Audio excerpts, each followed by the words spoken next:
Hello friends, welcome to my YouTube channel. हम लोग programming for problem solving के video lecture series में आज हम लोग application of programming for problem solving topics को कवर करेंगे। इससे पहले हमने एडवांटेज, डिसएडवांटेज या इम्पोर्टेंस को हमने पीपीएस का कवर कर लिया है। आज हम लोग इसके एप्लीकेशन को जानने का कोशिश करेंगे कि एक्चुअल में पीपीएस अगर आप पढ़ते हो, आपके पास अगर प्रोग्रामिंग का स्किल है, अगर आपको प्रोग्रामिंग फॉर प्रॉब्लम सॉल्विंग के ऊपर अच्छा कंसेप्ट है, पकड़ है, तो आपको इसका एप्लीकेशन कहाँ-कहाँ पे देखने को मिलेगा। या तो आप रियल वर्ल्ड में कभी किसी ऑर्गेनाइजेशन में या अगर आप काम करोगे तो डेफ़िनेटली आप इसको कहाँ-कहाँ पे यूज़ कर पाओगे, उसको आज हम लोग इसको कवर करने का कोशिश करेंगे। तो चलिए शुरू करते हैं। Application for programming for problem solving, तो इसके बहुत सारे एप्लीकेशंस हैं, यूजेज़ हैं, उसको हम लोग इस आज इस कवर करने की कोशिश करेंगे। देखिए, सॉफ्टवेयर डेवलपमेंट में, फिर आपका डेटा साइंस एनालिटिक्स में, फिर आपका artificial intelligence and machine learning में, ऑटोमेशन एंड रोबोटिक्स में, फाइनेंशियल मॉडलिंग्स में, फिर आपका साइबर सिक्योरिटी में, और भी बहुत सारे इसके यूजेस हैं। मतलब कि टेक्निकल दुनिया में आप कहीं पे भी कोई सा भी मशीन काम कर रहा है ना, तो इतना जान लीजिए कि वो मशीन बिना प्रोग्रामिंग का, बिना कोडिंग का काम नहीं कर रहा है। जिस तरह से एक इंसान मतलब चीज़ों को सीखता है, समझता है और उसके ऊपर मतलब एक्शन ले पाता है, उसी टाइप से आप बोल सकते हैं कि एक मशीन जो कुछ भी कर पा रहा है और उसके पीछे कहीं न कहीं उसके एल्गोरिदम्स, उसके प्रोग्राम ही ज़िम्मेवार हैं। तो लगभग इंसानी दुनिया में जो घट रहा है या तो इंसानों के साथ जो कुछ भी होता है, वैसा ही हम मशीनों के साथ भी मतलब कि करना चाहते हैं, सो दैट कि मशीन एक्चुअल में काम कैसे करता है आपका, वो भी मतलब कि प्रोग्रामिंग के द्वारा ही काम कर पाते हैं। और इंसान में भी क्या है, मान चलिए कि मैं अगर आपको कोई भी चीज़ को सिखा रहा हूँ, समझा रहा हूँ, या तो आप कहीं से भी कोई चीज़ को पढ़ रहे हैं, तो आप कहीं न कहीं वो चीज़ों को सीख रहे हैं। आपका जो एल्गोरिदम्स है, वो चीज़ों को सीख रहा है, समझ रहा है। आपको यहाँ पे जो कुछ भी पढ़ाया जा रहा है, आपका उसको मतलब कि आपके ब्रेन या तो आपके शरीर में जो एल्गोरिदम्स मतलब कि बाय गॉड गिफ्टेड या हमारे माता-पिता से जो हमें मिला है, वो इस टाइप का मतलब कि बनाया गया है कि हम चीज़ों को सुन रहे हैं, देख रहे हैं और समझ रहे हैं। और मान चलिए कि कोई प्रैक्टिस वगैरह कर रहे हैं, तो हम लोग उससे चीज़ों को सीख रहे हैं। तो ऐसा ही मतलब रियल वर्ल्ड में भी होता है। हमारे पास जितने भी आप इस दुनिया में जितने भी मशीन वगैरह देख रहे हैं, सारे कहीं न कहीं मतलब कि आपके प्रोग्रामिंग आधारित हैं। तो आपको लगभग मतलब कि पूरा टेलीकम्युनिकेशन सिस्टम हो गया, रोबोटिक्स हो गया, फाइनेंस हो गया, जितने भी टेक्निकल दुनिया है, आपका ये मतलब ई-कॉमर्स वेबसाइट हो गया, जितने भी डिजिटल मार्केटिंग वगैरह हो गया, लगभग आपको हर सेक्टर में आपका एजुकेशन सेक्टर हो गया, लगभग हर सेक्टर में आपको इसका एप्लीकेशन देखने को मिलेगा। क्योंकि जो भी मशीन काम कर रहा है, चाहे कंप्यूटर हो, लैपटॉप हो, मोबाइल हो, सब कहीं न कहीं आपका ऑपरेटिंग सिस्टम हो, सब प्रोग्रामिंग आधारित हैं, सबके पीछे कहीं न कहीं आपका प्रोग्रामिंग ही ज़िम्मेवार है। तो चलिए हम लोग इसको वन बाय वन समझने का कोशिश करते हैं और जानते हैं। फर्स्ट हम लोग कवर करते हैं सॉफ्टवेयर डेवलपमेंट। मान चलिए कि रियल वर्ल्ड में आप किसी भी प्रॉब्लम को लेके अगर कोई सॉफ्टवेयर बनाना चाहते हैं, तो वो सॉफ्टवेयर जनरली जैसे मोबाइल को लेके है या वेब ऐप, या तो फिर मान चलिए कि एआई सिस्टम वगैरह, चाहे किसी भी टाइप का सॉफ्टवेयर वगैरह आप बनाना चाहते हैं, तो वो सॉफ्टवेयर एक्चुअल में सॉफ्टवेयर मतलब कोडिंग या प्रोग्रामिंग, उसी को हम लोग आगे जाके मतलब कि कन्वर्ट करते हैं और फाइनली एक सॉफ्टवेयर के तौर पे हमारे पास वो बन के आता है। जैसे माइक्रोसॉफ्ट, आप सॉफ्टवेयर को आपको जब आगे जाके क्लासिफ़ाई करिएगा तो आप देखिए पाइएगा कि यू मतलब सॉफ्टवेयर भी हमारे पास 2 टाइप्स का होता है। एक मतलब कि आप मतलब यूज़र्स के लिए जिसको हम लोग एप्लीकेशन सॉफ्टवेयर बोलते हैं, और एक होता है सिस्टम सॉफ्टवेयर जो सिस्टम खुद यूज़ करता है। जैसे कि विंडोज़ वगैरह हो गया, लिनक्स वगैरह हो गया, उबंटू वगैरह हो गया, फिर आपका मतलब कि जो भी ऑपरेटिंग सिस्टम्स से रिलेटेड जो भी एप्लीकेशंस हैं, वो आप देखिएगा कि मतलब कि जो सॉफ्टवेयर्स वगैरह हैं, वो आप देखिएगा कि मतलब सिस्टम उसको खुद यूज़ करता है, इसलिए हम उसको सिस्टम सॉफ्टवेयर्स बोल रहे हैं।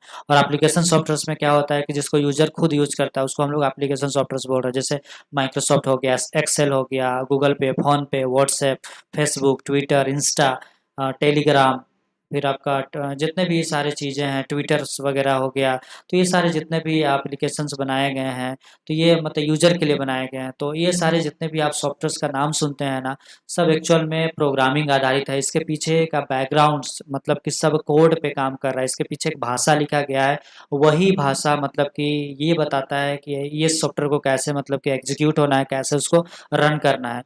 तो ये सारे चीज़ों पे आप बोल सकते हैं कि आपका यहाँ पे मतलब उसका यूज़ देखने को मिलता है। कल के डेट में आपको कोई सा भी ऑर्गेनाइजेशन में जब आप काम करिएगा, आपको जो प्रॉब्लम्स मिलेगा तो डेफ़िनेटली आप उसके ऊपर कोडिंग करिएगा। तो वो कोडिंग कर रहे हैं मतलब आप सॉफ्टवेयर बनाने का कोशिश कर रहे हैं। तो वो सॉफ्टवेयर एक्चुअल में सॉफ्टवेयर का डेवलपमेंट में जब आप मतलब कि नया कोई सॉफ्टवेयर्स वगैरह बनाना चाहते हैं, कोई प्रोग्रामिंग करना चाहते हैं, कोई मॉडल्स वगैरह क्रिएट करना चाहते हैं, कोई एल्गोरिदम्स वगैरह डेवलप करना चाहते हैं, तो डेफ़िनेटली वहाँ पे आपको मतलब कि प्रोग्रामिंग या पीपीएस ही आपको बहुत ज़्यादा मतलब कि हेल्प करने वाला है। वहाँ पे उसको आपका एप्लीकेशन या यूजेस आपको देखने को मिलेगा। तो रियल वर्ल्ड में आपका कोई सॉफ्टवेयर डेवलप करना चाहते हैं तो डेफ़िनेटली आपको प्रोग्रामिंग आना चाहिए या तो वहाँ पे आपको पीपीएस का यूज़ देखने को मिलेगा। तो वही चीज़ को यहाँ पे लिखा गया था। आगे देखिए डेटा साइंस एनालिसिस तो मान चलिए कि रियल वर्ल्ड में आपको बहुत सारे डेटा सेट के ऊपर काम करना होगा जैसे आइरिस डेटा सेट हो गया, फिर मतलब आईपीएल का डेटा सेट हो गया, फिर आपका मतलब कि बिज़नेस रिगार्डिंग डेटा सेट हो गया। तो उन सारे डेटा सेट के ऊपर हम लोग उसको सीधा मतलब कि पाइथन को यूज़ करते हुए हमारे पास बहुत सारे लाइब्रेरीज़ हैं। जैसे नमपाई, पांडास, सीबोर्न, मैटप्लॉटलिब हमारे पास ऐसे बहुत सारे लाइब्रेरीज़ हैं। उसको हम लोग यूज़ करते हुए क्या करते हैं कि एक डेटा एनालिस्ट या बिज़नेस एनालिस्ट जो होते हैं, उनको मतलब कि लो मतलब डेटा सेट को लोड करते हैं और आफ्टर दैट मतलब कुछ डेटा सेट से जो हिडन पैटर्न, ट्रेंड्स हैं, इनसाइट्स हैं या जितने भी विजुअल्स मतलब कि ग्राफ या चार्ट्स वगैरह हैं, वो सारे इनसाइट्स, पैटर्न्स, ट्रेंड्स, कोरिलेशन या गैप जो डायरेक्टली मतलब एक्सेल शीट को देखने से नहीं पता चल रहा था, वो वहाँ से वो मतलब कि निकालने का कोशिश करते हैं सो दैट कि बिज़नेस को ग्रो करने में या फर्दर कोई डिसीजन मेकिंग में हमें मतलब कि हेल्प मिल सके। तो डेटा साइंस एक ऐसा फील्ड है जिसमें हम लोग डेटा का ट्रीटमेंट करते हैं, एनालिसिस करते हैं और उसके जो हिडन पैटर्न एंड ट्रेंड्स हैं, उसको हम लोग निकालने का कोशिश करते हैं सो दैट कि हम लोग कोई प्रेडिक्टिव या मतलब कि जो आउटकम्स वगैरह हैं, मतलब कि जिसके ऊपर हम लोग डिसीजन ले सकते हैं, वो सारी चीज़ों को हम लोग करने का कोशिश करते हैं। तो डेटा एनालिसिस मतलब कि एक ऐसा मतलब कि फील्ड है जिसमें हम लोग मतलब कि डेटा को एनालिसिस करते हैं क्योंकि रियल वर्ल्ड में आप जो कुछ भी देखते हैं सब डेटा है। तो एक्चुअल में वो डेटा को हम लोग प्राइमरी और सेकेंडरी सोर्स से कलेक्ट करते हैं, फिर हमारे पास जो डेटा आता है उसको फिर हम लोग उसके ऊपर एनालिसिस परफॉर्म करते हैं और एनालिसिस परफॉर्म करने के लिए हमारे पास पाइथन जैसा लैंग्वेज है या तो फिर पावर बीआई टैबलूज़ है या एक्सेल है। इन सारे प्लेटफ़ॉर्म को यूज़ करते हैं हम लोग मतलब कि इसके ऊपर काम करते हैं और डेटा का एनालिसिस करते हैं। तो वही चीज़ को यहाँ पे बोला जा रहा है। तो ये सब जितना भी मैंने आपको नाम मतलब गिनाया, वो सब कुछ काम मतलब कि बिना आप सॉफ्टवेयर के नहीं कर पाइएगा। तो सारा काम चाहे डेटा साइंस हो, चाहे मतलब जितने भी एनालिसिस प्रोसेस हो, मतलब कि सारा चीज़ कहीं न कहीं सब सॉफ्टवेयर पे हो रहा है। तो वो सारे सॉफ्टवेयर बना किस पे आपका प्रोग्रामिंग पे। सब मतलब कि कहीं न कहीं हम लोग कोई सा सॉफ्टवेयर को यूज़ करते हैं। जैसे मान के चलिए कि पाइथन का जो भी कोडिंग होगा, आप मान के चलिए कि जुपिटर या कोलैब पे करिएगा, स्पाइडर या पाइचार्म पे करिएगा। सी का कोडिंग आप देखिएगा कोड ब्लॉक हो गया या तो टर्बो सी प्लस प्लस हो गया, इसमें आप करिएगा। तो ये सारे जितने भी कोडिंग को करने के लिए भी कोडिंग के मतलब कि आईडीज़ हैं, तो वहाँ पे मतलब सब सॉफ्टवेयर आधारित हैं। मतलब कि आप जो भी चीज़ मतलब कि कंप्यूटर की दुनिया में हम रन कर रहे हैं, सबके बैकग्राउंड में प्रोग्रामिंग एक भाषा लिखा गया है, एक सॉफ्टवेयर ही रन कर रहा है, तब जाके आप चीज़ों को मतलब कि कर पा रहे हैं। तो इन सारी चीज़ों को करने के लिए मतलब कि आपको यहाँ पे उसका यूज़ देखने को मिलता है कि पीपीएस देखिए मतलब कि कितना इम्पोर्टेंट हो जाता है, कितना मतलब कि इसका यूज़ आप देखिए कि किस तरह से ये मतलब कि हर प्लेटफ़ॉर्म में कहीं न कहीं मतलब कि इसका यूज़ आपको देखने को मिलता है। तो वही चीज़ को यहाँ पे मतलब कि मैं आपको समझाने की कोशिश कर रहा था। अब आइए हम लोग थर्ड पॉइंट्स में समझने की कोशिश करते हैं, एआई या मशीन लर्निंग, आर्टिफ़िशियल इंटेलिजेंस या मशीन लर्निंग। तो आप मतलब अभी इस टर्म से आप फ़ैमिलियर होंगे कि एक्चुअल में हम लोग जो स्मार्ट या इंटेलिजेंस मशीन बनाना चाहते हैं, जो ह्यूमन की तरह सोचे-समझे और जो रियल वर्ल्ड्स के जो प्रॉब्लम्स हैं उनको वो सॉल्व कर पाए। तो ऐसा जो हम लोग स्मार्ट मशीन बनाना चाहते हैं, वो मतलब कि बिना प्रोग्रामिंग का नहीं हो पाएगा। मान चलिए आप कितना अच्छा हार्डवेयर्स बना लीजिए, लेकिन आपका प्रोग्रामिंग या तो आपका कोडिंग या जो आप सॉफ्टवेयर्स वगैरह जो बना रहे हैं, वो अगर आपका अच्छा नहीं हुआ तो डेफ़िनेटली देखिएगा कि वो एआई सिस्टम हो सकता है कि गलत मतलब कि एक्शन लेने लगे। तो आपने रोबोट 2.0 मूवी देखा होगा और नहीं देखा है तो मतलब डेफ़िनेटली देख लीजिएगा, आपका विज़न या कांसेप्ट क्लियर हो जाएगा क्योंकि करोड़ों रुपया खर्च करके एक मूवी बनाया जाता है, तो आप अगर आप उसके लेसन को नहीं लीजिएगा तो ये मतलब कि इससे बुरा चीज़ और क्या हो सकता है। मतलब कि जितने भी मूवीज़ वगैरह टेक्निकल फ़ील्ड्स के हैं एज़ ए स्टूडेंट या एज़ ए प्रोग्रामर कोडर आपको मतलब कि देखना चाहिए सो दैट्स कि उसके जो मैसेज हैं वो आपको मतलब कि मिल सके। बस मैं आपको ऐसे ही मतलब कि सजेशन दे दिया कि टेक्निकल दुनिया के जो मूवीज़ वगैरह हैं एआई से रिलेटेड, चाहे मतलब कि कंप्यूटर साइंस से रिलेटेड, चाहे मतलब कि कि सस्पेंस या जो भी मतलब कि जिसमें टेक्निकल दुनिया के चीज़ों को दिखाया गया है, उनसे सारे जो भी रिलेटेड मूवीज़ वगैरह हैं उसको आप देखिए, क्योंकि इससे इसको देखने से डेफ़िनेटली आपका कांसेप्ट, आपका सोचने का तरीका, आपका विजुअलाइज़ेशन या इमेजिनेशन डेफ़िनेटली आपका बिल्डअप होगा। इसीलिए मैं आपको मतलब सजेस्ट कर रहा हूँ कि मूवीज़ वगैरह थोड़ा देखा करिए। तो एक्चुअल में रोबोट 2.0 में जो मतलब कि जो सिनेरियो या मतलब जो सीन दिखाया गया है कि वहाँ पे जो एआई सिस्टम मतलब कि शुरू में बहुत अच्छा काम कर रहा था। लास्ट लास्ट में देखिए उसमें थोड़े से चेंजेस किया गया और वो मतलब कि उसका जो एक्शन है वो बदल गया। तो एक्चुअल में आप ऐसा बोल सकते हैं कि ये सारी चीज़ें मतलब कि जो कुछ भी हो पा रहा है सब प्रोग्रामिंग के द्वारा ही हो पा रहा है। तो ये जो एआई सिस्टम है, चाहे मशीन लर्निंग हो, डीप लर्निंग हो, एनएलपी हो, कंप्यूटर विज़न हो, आप जितने भी अभी के लेटेस्ट टेक्नोलॉजी देख रहे हैं, सारे के पीछे कहीं न कहीं बैकग्राउंड में आपका मतलब कि कोडिंग पार्ट ही ज़िम्मेवार है। चाहे इमेज को रिकॉग्नाइज़ करना हो, चाहे एनएलपी पे काम करना हो, चाहे आप टेस्ला जैसा जो कार देख रहे हैं, जो मतलब कि बिना ड्राइवर के इतना अच्छा स्मूथली रन कर पा रहा है, तो सब कहीं न कहीं मतलब कि प्रोग्रामिंग के द्वारा ही हो पा रहा है। तो ये सारे जो रियल वर्ल्ड्स के जैसे सेल्फ ड्राइविंग कार है, वर्चुअल असिस्टेंट्स है, जैसे आपसे सिरी या तो फिर मतलब कि जो गूगल का जो अपने वॉइस को लेके ट्रांसलेशन वगैरह जो करते हैं आप, वो सारे जितने भी मतलब कि अभी आप जितने भी एआई टूल्स वगैरह यूज़ कर रहे हैं, जैसे चैट जीपीटी हो गया, फिर आप मान के चलिए कि इमेज जनरेट को लेके, वॉइस जनरेट को लेके, जितने भी एआई टूल्स आप यूज़ कर रहे हैं, सबके पीछे कहीं न कहीं आपका कोडिंग लिखा गया है। वो कोडिंग ही ज़िम्मेवार है कि एक मशीन को कैसे हमें रन करवाना है, उससे कैसे एक यूज़र को हमें आउटपुट देना है, उसका किस टाइप का क्यूरी सबमिट होगा, तो उसके ऊपर हमें कैसा रिस्पॉन्स करना है, वो सारा कुछ मतलब कि प्रोग्रामिंग पे डिपेंड हो रहा है। तो आप ऐसा बोल सकते हैं कि पीपीएस अगर आप बहुत अच्छा से पढ़ते हैं, तो डेफ़िनेटली आपका स्किल डेवलप होगा और आप अच्छे-अच्छे मतलब कि कोडिंग्स वगैरह कर पाइएगा। तो आप बोल सकते हैं कि रियल वर्ल्ड में इन सारे जगहों पे आप बोल सकते हैं कि पीपीएस या प्रोग्रामिंग आपका भर-भर के यूज़ हो रहा है, या तो यहाँ पे उसका एप्लीकेशन हमें बहुत ज़्यादा देखने को मिलता है। तो आई होप थर्ड पॉइंट्स आपको क्लियर हो गया होगा। अब हम लोग फोर्थ पॉइंट को समझने का कोशिश करते हैं, ऑटोमेशन या रोबोटिक्स। तो ऑटोमेशन और रोबोटिक्स मतलब वही बात हो गया, एआई का ही बात हो रहा है। क्योंकि हम लोग आज जितने भी एआई सिस्टम या ऑटोमेटेड सिस्टम बना रहे हैं, चाहे आप ऑटोमेटेड सिस्टम में आप देखिए, जब सपोज़ दैट एक मेट्रो मेट्रो का जो ट्रेन है, जो मतलब कि पूरा ऑटोमेटेड है, उसका गेट खुलने से लेके वो कितना देरी रुकेगा, मतलब लगभग हर चीज़ उसमें देखिएगा ऑटोमेटेड है। मतलब आप ऐसा बोल सकते हैं कि अभी की जनरेशन में जो भी ऑटोमेटेड सिस्टम्स वगैरह बन रहा है, चाहे रोबोट हो, चाहे मतलब कि जितने भी मशीन वगैरह जो एआई सिस्टम्स वगैरह जो बन रहे हैं, सबके पीछे कहीं न कहीं आपका मतलब कि प्रोग्रामिंग ही ज़िम्मेवार है। तो वो सारे चीज़ों के ऊपर आप बोल सकते हैं कि हमें प्रोग्रामिंग या कोडिंग आपको as a coder, as a programmer आपको करना होता है। सो दैट कि फिर आगे जाके हम लोग उस कोड को मतलब कि मशीन के साथ इंटीग्रेट करके फिर हम लोग उसको आगे फर्दर एक एआई सिस्टम वगैरह में कन्वर्ट करने का कोशिश करते हैं। तो रियल वर्ल्ड में आप रोबोटिक्स सेक्टर में काम करिएगा, चाहे एआई सिस्टम में काम करिएगा, डेटा साइंस की तरफ काम करिएगा, चाहे आप किसी भी प्रॉब्लम को लेके जब कोडिंग वगैरह करिएगा, किसी ऑटोमेटेड सिस्टम को लेके या तो फिर रोबोटिक्स को लेके, तो वो सारे चीज़ों के ऊपर जब आप कोड कर रहे हैं ना, वो सब मतलब प्रोग्रामिंग ही तो है। तो वहाँ पे आपको बहुत ज़्यादा मतलब कि इसका जो यूज़ है आपको देखने को मिलता है। जो आपका टेक्निकल दुनिया है, जितना इसमें अभी क्रांति आ रहा है, मतलब कि वो सारी चीज़ें मतलब प्रोग्रामिंग पे ही डिपेंड कर रहा है। तो वही चीज़ को यहाँ पे बोला जा रहा है। आगे हम लोग देखते हैं फाइनेंशियल मॉडलिंग। जैसे मान चलिए कि आपने स्टॉक मार्केट का, म्यूचुअल फंड्स वगैरह के बारे में सुना होगा, ग्रो ऐप के बारे में आपने सुना होगा, आप स्टॉक वगैरह के बारे में सुना होगा। तो ये सारे ऐसे प्लेटफ़ॉर्म हैं जहाँ पे मतलब कि जो इन्वेस्टर्स होते हैं, ऑनलाइन मतलब कि जाते हैं और वहाँ पे अपना जो पैसा है वो इन्वेस्ट करते हैं। और वहाँ पे देखिएगा कि हमारे पास ऐसे बहुत सारे मतलब कि सॉफ्टवेयर्स वगैरह हैं जिसके ऊपर हम लोग मतलब कि हम लोग मार्केट का रिस्क मैनेजमेंट हो, मतलब कि इन मतलब कि जो इन्वेस्टमेंट आ रहा है उसको मैनेजमेंट करना हो, ट्रेडिंग को मैनेजमेंट करना हो, या तो मतलब कब मार्केट हेल्दी है, अनहेल्दी है, मार्केट का मूवमेंट कैसा है, कब पैसा इन्वेस्ट करना चाहिए, कब पैसा मतलब विथड्रॉ करना चाहिए, होल्ड करना चाहिए। तो ये सारी चीज़ें जो आपको मतलब कि निफ्टी 50 या तो मतलब कि जो मतलब कि म्यूचुअल फंड्स के जहाँ पे पैसा वगैरह इन्वेस्ट होता है, ग्रो ऐप में आपको दिखेगा सब चीज़ मतलब कि रिकॉर्डेड रहता है, आपको मतलब कि एक सीक्वेंस में सब कुछ देखने को मिल जाता है। तो वो जो ऐप रन कर रहा है, वो आप बोल सकते हैं कि पूरा उस ऐप के पीछे आपका प्रोग्रामिंग ही ज़िम्मेवार है। तो आप ऐसा बोल सकते हैं कि रियल वर्ल्ड में ई-कॉमर्स देख लीजिए, आपका मतलब कि मार्केटिंग सेक्टर देख लीजिए, डिजिटल मार्केटिंग देख लीजिए, चाहे फिर आपका एजुकेशन सेक्टर देख लीजिए। जितने भी मतलब कि मार्केटिंग को लेके काम हो रहा है, वहाँ पे पूरा मतलब कि जो सिस्टम्स रन कर रहा है, वो सिस्टम के पीछे बैकग्राउंड में आपका कोडिंग, प्रोग्रामिंग मतलब कि रन कर रहा है। तो इन सारे इतने जो सिस्टम्स को बनाने के लिए आपका मतलब प्रोग्रामिंग यहाँ पे बहुत ज़्यादा यूज़ होता है।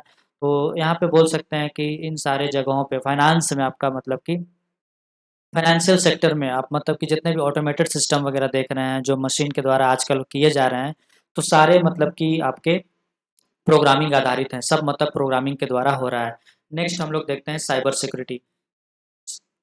साइबर सिक्योरिटी मतलब आप जान रहे हैं कि हम लोग मतलब कि देखिए, मान चलिए कि यही फाइनेंस का मैं बात करूँ, तो फाइनेंस में मान चलिए कि आपने प्लेटफ़ॉर्म मतलब डेवलप कर दिया ग्रो जैसा, लेकिन उस ग्रो को मतलब कि वहाँ पे मतलब लाखों करोड़ों रुपया पैसा इन्वेस्ट हो रहा है। तो उस पैसा को मतलब कि जो इन्वेस्टर आके इन्वेस्ट कर रहे हैं, उनको मतलब किसी टाइप का सिक्योरिटी को लेके कोई प्रॉब्लम्स ना होना चाहिए, कोई विशेष या तो फिर मान चलिए कि उनको मतलब किसी टाइप का फ्रॉड को लेके कोई टेंशन ना होना चाहिए, तभी तो इन्वेस्टर्स आके वहाँ पे पैसा इन्वेस्ट करेंगे। तो देखिए, अभी की जनरेशन में क्या है कि आप जितने भी मतलब कि प्लेटफ़ॉर्म्स आप बना रहे हैं, चाहे ऑटोमेशन को लेके, चाहे एआई सिस्टम वगैरह, तो हम उसमें हमेशा एक चैलेंज रहता है साइबर सिक्योरिटी को लेके कि हमें मतलब कि चीज़ों को सिक्योर करना है, उस सिस्टम को हमें सिक्योर करना है। तो वो सिक्योरिटी कहीं न कहीं मतलब कि जो आप एंटीवायरस वगैरह जो इंस्टॉल करते हैं या फ़ायरवॉल वगैरह जो इंस्टॉल करते हैं, वो सब एक कोडिंग ही रहता है, कोड ही रहता है। आप देखिएगा कि आप कभी कभी अगर परचेज़ करिएगा, तो जैसे क्विककिल हो गया या तो फिर मैकफ़ी हो गया, इन सारे जो एंटीवायरस वगैरह आप जो खरीदते होंगे, तो उसमें देखिए एक सीडी ड्राइव आता है या तो फिर मतलब कि देखिएगा यूज़र आईडी, पासवर्ड्स वगैरह मिलता है। तो मतलब कि उसमें भी एक टाइप का क्या है, वो सॉफ्टवेयर ही है, तो वो सॉफ्टवेयर जनरली मतलब कि आपके जो सिस्टम है उसको रन करने में आपको बहुत ज़्यादा हेल्प करता है। जितने भी अनऑथराइज़्ड एक्सेस हैं या सस्पिशियस एक्टिविटीज़ हैं, उससे आपको मतलब प्रोटेक्ट करने का काम करता है। तो साइबर सिक्योरिटी में जो हम लोग मतलब कि जो ये कांसेप्ट है, ये जनरली हम लोग किसी भी सॉफ्टवेयर को या तो फिर जो मॉडल्स वगैरह रन हो रहे हैं, मान चले कि ई-कॉमर्स का वेबसाइट है या चाहे बैंकिंग सेक्टर है, चाहे फिर आपका फाइनेंशियल सेक्टर है, तो इन सारे सिस्टम्स को सिक्योरिटी का रिक्वायरमेंट होता है, क्योंकि मान चलिए कि ये सब सॉफ्टवेयर आधारित हैं, सबको मतलब कि जो सिस्टम है पूरा आपका ऑनलाइन रन कर रहा है। तो जो हैकर्स हैं या तो बीच में जो थर्ड पार्टी जो अनऑथराइज्ड एक्सेस वगैरह है, उन सारी चीज़ों से बचाने के लिए हम लोग क्या करते हैं कि साइबर सिक्योरिटी के कांसेप्ट को यूज़ करते हुए हम लोग कोडिंग करते हैं, जिसमें हम लोग सिक्योरिटी को ध्यान में रखते हुए कोडिंग करते हैं और हम लोग मतलब कि सिक्योरिटी रिगार्डिंग सॉफ्टवेयर्स वगैरह बनाते हैं। तो ये भी आपका कोडिंग के द्वारा ही मतलब कि है हो पा रहा है। तो ये सारे जितने भी मतलब कि चीज़ें हो पा रहा है मतलब हम लोग जो कोडिंग मतलब करके जो साइबर सिक्योरिटी या तो ऐप्स वगैरह या सॉफ्टवेयर्स वगैरह जो बना पा रहे हैं, वो सब आप बोल सकते हैं कि सब के पीछे कोडिंग ही है। जो आप एंटीवायरस वगैरह बना रहे हैं, वो एंटीवायरस कुछ नहीं, बस वो प्रोग्रामिंग ही है और वो प्रोग्रामिंग ही डिसाइड करता है कि मुझे किस टाइप के एक्सेस को, किस टाइप के सिग्नल को मुझे आगे पास करना है और किस टाइप के सिग्नल या कमांड्स या तो एक्सेस को मुझे डिनाई करना है। तो वो सारा चीज़ मतलब कि प्रोग्रामिंग ही डिसाइड करता है। तो आप ऐसे बोल सकते हैं कि पूरा दुनिया में जितने भी टेक्निकल सेक्टर्स हैं, हर सिस्टम को रन करने के लिए उसको कुछ ना कुछ सिक्योरिटीज़ का रिक्वायरमेंट होता है। तो वो सारे सिक्योरिटीज़ जैसे कंप्यूटर में भी आप मतलब कि ये सुने होंगे कि अपना जो हम लोग मतलब कि जो विंडो डिपेंडर्स है वो है, फिर मतलब कि आपका अपना देखिएगा कि माइक्रोसॉफ्ट का विंडोज़ का अपना मतलब कि ऑपरेटिंग सिस्टम के लिए अपना यहाँ पे सिक्योरिटी सिस्टम आपको देखने को मिलेगा। तो हर सिस्टम का अपना-अपना, जैसे मान चलिए कि फेसबुक है, तो फेसबुक का अपना मतलब कि सिक्योरिटी सिस्टम होगा। माइक्रोसॉफ्ट है तो उसका अपना होगा, व्हाट्सएप है तो उसका अपना होगा। तो हर स जितने भी सिस्टम रन कर रहे हैं तो सबका अपना-अपना मतलब कि फायरवॉल या एंटीवायरस या जो भी आप बोलिए मतलब कि सिक्योरिटी सिस्टम उनके होते हैं। और वो सिक्योरिटी सिस्टम आपका कुछ नहीं, बस मतलब कि प्रोग्रामिंग आधारित ही चीज़ें काम कर रहा है। तो इन सारे जगहों पे आपको बोल सकते हैं कि भर-भर के पीपीएस या प्रोग्रामिंग का कांसेप्ट आपको यूज़ होता हुआ आपको दिख रहा है। तो आई होप इन सारे पॉइंट्स के माध्यम से आपको ये तो पता चला होगा कि अगर आप पीपीएस बहुत अच्छा से पढ़ते हो, आपका प्रोग्रामिंग स्किल अगर बहुत अच्छा हो जाता है, तो डेफ़िनेटली इन सारे जगहों पे आप इसको मतलब कि यूज़ कर पाइएगा। यहाँ पे इन सारे जगहों पे इसका एप्लीकेशन आपको देखने को मिलता है। तो इसलिए अगर आप सीएस के स्टूडेंट हैं, तो डेफ़िनेटली आपको ये सब्जेक्ट बहुत अच्छा से पढ़ना चाहिए, क्योंकि रियल वर्ल्ड में आपको मतलब कि कोडिंग करना ही पड़ेगा, क्योंकि आप मतलब कि देखिए सीएस मतलब बिना कोडिंग का सीएस नहीं होता है।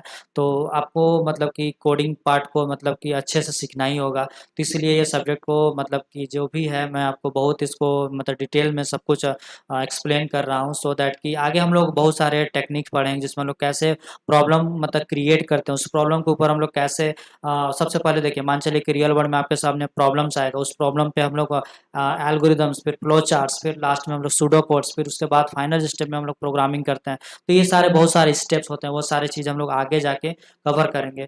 तो आप इतना जान लीजिए कि रियल वर्ल्ड में आप मतलब कि सीएस बैकग्राउंड से अगर स्टूडेंट हैं तो डेफिनेटली आपको प्रोग्रामिंग बहुत अच्छा से आना चाहिए, तभी जाके इन सारे जगहों पे, इन सारे एप्लीकेशंस वाले एरियाज़ में आप मतलब कि पीपीएस के जो कंसेप्ट है उसको आप यूज़ कर पाइएगा। तो इन सारे जगहों पे इसका एप्लीकेशन या यूज़ हमें देखने को मिलता है। तो आई होप आज के वीडियो लेक्चर से आपको ये एक मतलब कि पॉइंट्स क्लियर हुआ होगा। तो आप ये हेडिंग डाल के बस इन सारे पॉइंट्स को मतलब कि याद कर लीजिएगा। इसमें ज़रूर नहीं कि 60 पॉइंट्स आएगा, इसमें आपका मतलब कि डिजिटल मार्केटिंग आ जाएगा, एजुकेशन सेक्टर आ जाएगा, रोबोटिक्स आ जाएगा, हेल्थ केयर आ जाएगा। जितने भी टेक्निकल दुनिया में आप मतलब जहाँ-जहाँ पे आपको लगता है कि जहाँ पे कंप्यूटर, मशीन काम कर रहा है, तो आप वो सारे चीज़ों को आँख बंद करके यहाँ पे लिख दीजिएगा, आपका पॉइंट्स बढ़ जाएगा। तो टेक्निकल दुनिया में सारे फील्ड्स के पीछे आपका प्रोग्रामिंग काम कर रहा है, कोडिंग आपका काम कर रहा है। तो यही इन सारे जगहों पे आपको पीपीएस का यूज़ आपको देखने को मिलता है। तो सेमेस्टर एग्ज़ाम के लिए अगर आप अपने आप को प्रिपेयर कर रहे हैं तो बस इन सारे पॉइंट्स को आप थोड़ा-सा याद रखिएगा। बाकी मैंने डिटेल में आपको थोड़ा इसको समझा दिया है, आप इसको अपने शब्दों में मतलब कि बढ़ा-चढ़ा के तिल का ताड़ बना के लिख लीजिएगा, हो जाएगा काम। तो आई होप आज के वीडियो लेक्चर आपको समझ में आ गया होगा। हम लोग नेक्स्ट वीडियो में नेक्स्ट टॉपिक के साथ मिलते हैं। ठीक है, आज के वीडियो के लिए थैंक यू।